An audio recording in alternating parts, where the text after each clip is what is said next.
Welcome back to the channel. I'm so grateful you're here, because today we are diving deep into a truth that touches every human life. It's a truth that sits quietly behind some of our deepest pain, and also our greatest growth.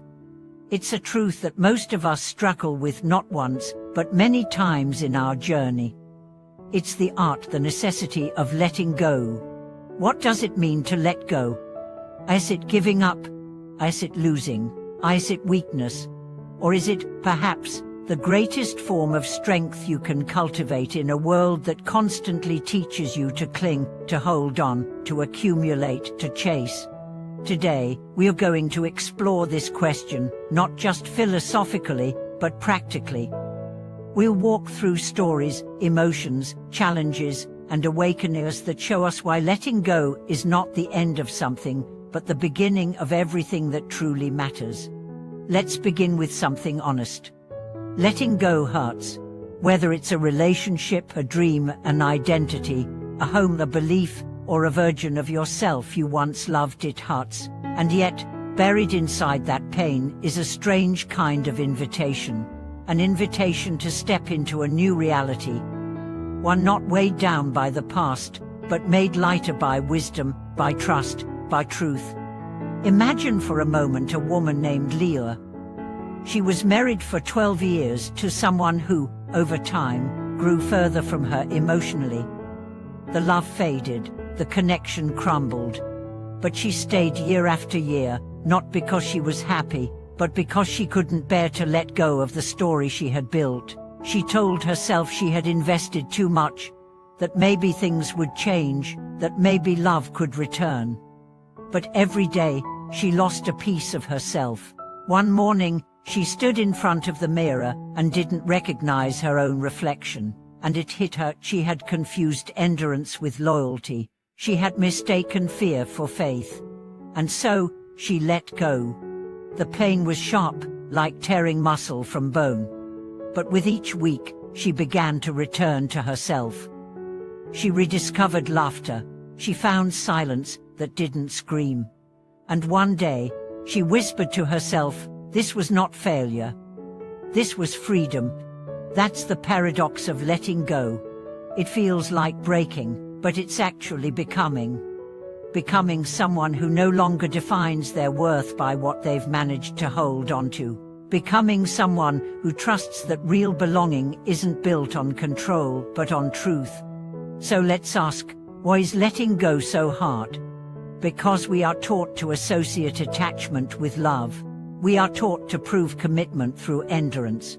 We are conditioned to believe that more is better, that holding on longer means we are strong. But strength is not about what you grip. It's about what you're willing to release when holding on is costing you your soul. And there's another layer. Letting go forces us to confront our identity. Who are you without that job title? Without that partner? Without that role you've always played? Without that story you've always told yourself? Letting go isn't just about releasing the external. It's about unraveling the internal narrative you've built around that thing. And that is terrifying. Because if we are not that person anymore, who are we? But here's the truth. You are not the role. You are not the relationship. You are not the success, the failure, the past to the future. You are the presence that remains. You are the awareness that observes. You are the stillness beneath the storm. Letting go doesn't mean erasing the past.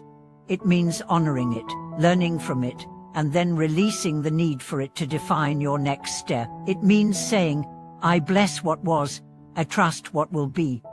One of the most powerful symbols of letting go is the autumn tree. It doesn't resist the falling leaves. It doesn't try to glue them back on. It stands in grace, allowing nature to do its work. And in doing so, it prepares for new growth. You are that tree. The seasons of your life are not accidents. They are rhythms of becoming. Let's talk about something many of us hold on to without realizing it: resentment. You think you've let go of the person who hurt you, but inside, the story still plays. The anger still burns. The memory still haunts. And so, You stay stuck, not because they still have power, but because you keep giving it to them. Letting go doesn't mean forgetting, it means reclaiming your energy. It means no longer allowing someone else's actions to govern your peace. It means choosing presence over punishment. And then there's the letting go of dreams. This one is hard, because we are told never to give up, to fight, to persist. But what if the dream you're chasing isn't yours anymore? What if it was built by your younger self, before you knew who you really were? What if holding on to it is actually pulling you away from your deeper calling? A man named Arun wanted to be a doctor his whole life. He studied, passed exams, entered med school. But in his third year, he realized his heart wasn't in it. He loved helping people, but not in hospitals. He loved teaching, inspiring, storytelling. But walking away from medicine felt like betrayal. He feared judgment. He feared regret. He feared wasted years. But eventually, he let go. He became a teacher, then a writer, then a coach. Today, he helps thousands, just not in the way he once imagined. He didn't give up on helping people. He just found a different way. Letting go of the form allowed him to embrace the function. And that's key. When you let go of one path, you're not abandoning your purpose. You're just freeing it from the box you placed it in. Letting go also requires trust. Trust in life. Trust in timing. Trust in yourself. And yes, trust in something greater. Call it the universe. Call it love. Call it God. Call it the sacred unknown. When you let go, you enter the mystery. And that mystery is not empty, it's full of potential. You might lose the job but gain the peace to find your calling. You might lose the person but gain the clarity to love yourself. You might lose the dream but gain the freedom to dream again, from a place of truth. So how do you begin to let go? Start small. Clear your space. Clean your digital clutter. Write the goodbye letter you never send.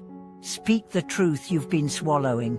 Sit in silence and ask, what am I afraid to lose? And then ask, what might I gain if I did? Letting go is not a one-time event. It's a daily practice, a breath-by-breath surrender. Some days you'll cling again, that's okay. Just return, begin again. And remember, letting go is not about losing yourself. It's about finding the self that's been buried under all the things you thought you had to carry. Thank you so much for watching this video.